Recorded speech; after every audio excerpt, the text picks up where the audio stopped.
Number 7. Up. Pens up po. Pens up. Number 7. Who is known for interpreting the dreams of Pharaoh in Egypt? Who is known for interpreting the dreams of Pharaoh in Egypt? A. Joseph. B. Daniel. C. Ezekiel. D. Jeremiah. A. Joseph. B. Daniel. C. Ezekiel. D. Jeremiah. Go!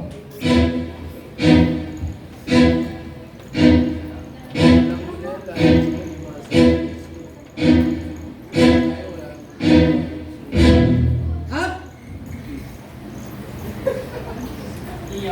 Okay. Wala nang gano'n. Up! Ang tamang sagot ay letter A, Joseph. Up, up, up, up. Points for Makati. Makati A, Binangonan A, Makati B. Ay, sorry. Tingin ng pakipakita. Makati A, Binangonan A, correct. Makati B, correct. Bulacan, wrong. And Binangonan B, correct.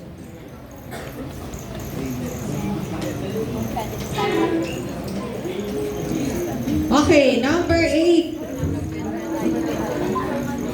Number 8, pens up. Or di lang talaga nakakalimutan yung Sunday school. Nandun yun sa sanay. Ate Seiya. Okay po. Okay.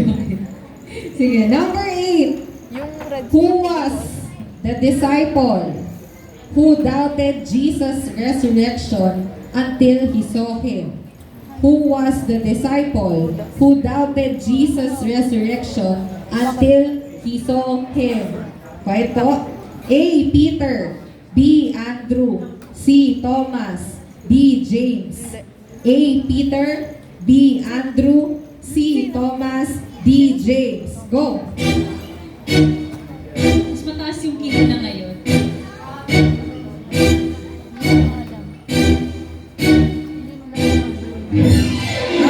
Up, up, up. Up. Boards Boards up po. up. Boards up. Ang tamang sagot ay letters. letter. Ano ba ba? sorry. Dalito. Okay, ang tamang sagot ay letter C, Thomas. Oh, wait ka. Up, up. Taas. Makati A, mali. Makati B, tama. Binangonan A, tama. Binangonan B, tama. Bulacan, tama. Okay. Sige po, erase. Okay, erase na po. And then pens up. Pens up. Number 9. Last 2 questions for easy round, okay? Number 9. Pens up. Pens up. In the Old Testament. In the Old Quiet, quiet, Testament, listen. who was chosen by God to lead the Israelites out of slavery in Egypt? Who was chosen by God to lead the Israelites out of slavery in Egypt? A. Moses. B. David. C. Solomon. D. Isaiah. A. Moses. B. David. C. Solomon. D. Isaiah. Go! Ayan, mas mataas naman yung kilo na ngayon.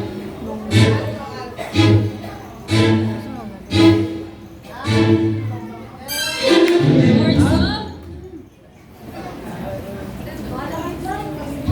Okay? At lahat po sila ay nakakuha ng tamang sagot with letter A, Moses. Baka naman natin ang bawat isa. Okay, last question. Last question. Last question for easy round. Up, pens up. Pens up. Pabura ng board. Pens up. Pens up. Pens up. Number 10. Which event marks the beginning of Jesus' public ministry?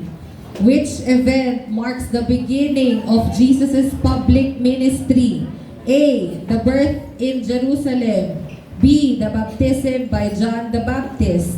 C. The temptation in the wilderness. Or D. The transfiguration. A. The birth in Jerusalem. B. The baptism by John the Baptist. C. The temptation in the wilderness. And D. The transfiguration. Go!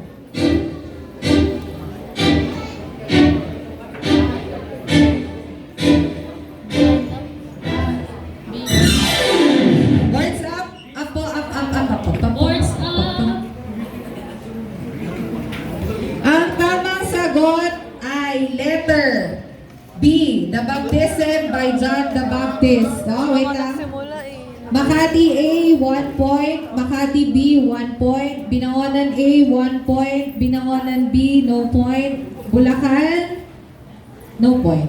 Kasi natin yung sagot nila. Okay, that's it for our easy round. So nakikita ninyo ang inyong score sa ating TV.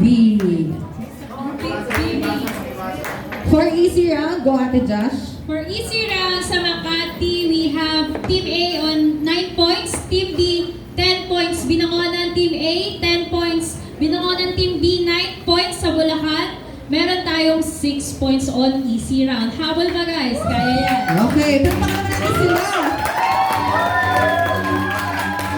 Okay. So, sige, tuloy na natin ang average round. Sa average round, meron lang tayong 8 questions. Pero each question ay 5 points. So, gamitin niyo yung oras para isipin talaga kung ano ang sagot kasi 5 points per item ang score. Okay? Okay na? Okay, boards up po. Ay, boards up. Pens up. Sorry. Pens up. Okay, for our average round, first question. What is the first miracle performed by Jesus according to the New Testament? Again, what is the first miracle performed by Jesus according to the New Testament? A. Turning water into wine. B. Healing the blind man. C. Feeding the 5,000. D. Raising Lazarus from the dead. Again, A. Turning water into wine. B. Healing the blind man. C. Feeding the 5,000. Or D. Raising Lazarus from the dead. Go!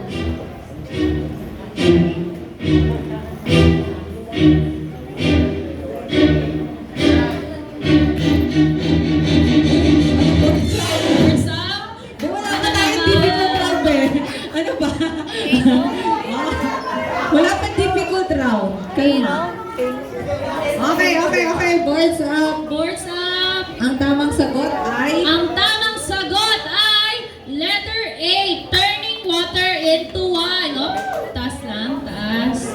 Makati, parehas na team ay may 5 points. Binangonan na parehas na team may 5 points. Sa Bulacan ay wala po. Okay. Okay, next, number 2. Pens up. Pens up po. Okay. Number 2. Who? Pens up. Pens up po. Okay. Number 2. Who is the woman known for pouring expensive perfume on Jesus' feet and wiping them with her hair? Again, who is the woman known for pouring expensive perfume on Jesus' feet and wiping them with her hair?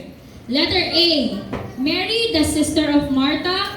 B, Mary Magdalene. C, Miriam.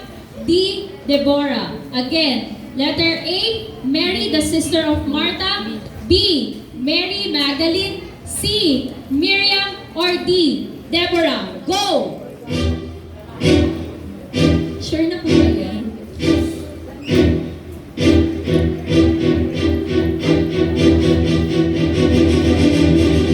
Okay, boards up. What's up? May battle of the bands ba kayo dito? Okay, boards up. Okay. Okay, so ang tamang sagot for number 2. Boards Taas lang. up. Boards up lang po. Okay. Ang tamang sagot ay A. Mary, the sister of Martha. Huwag kayong kiligin. Okay na. Oo, mataas na. Sige, so Makati Team A, 5 points. Makati Team B, 5 points.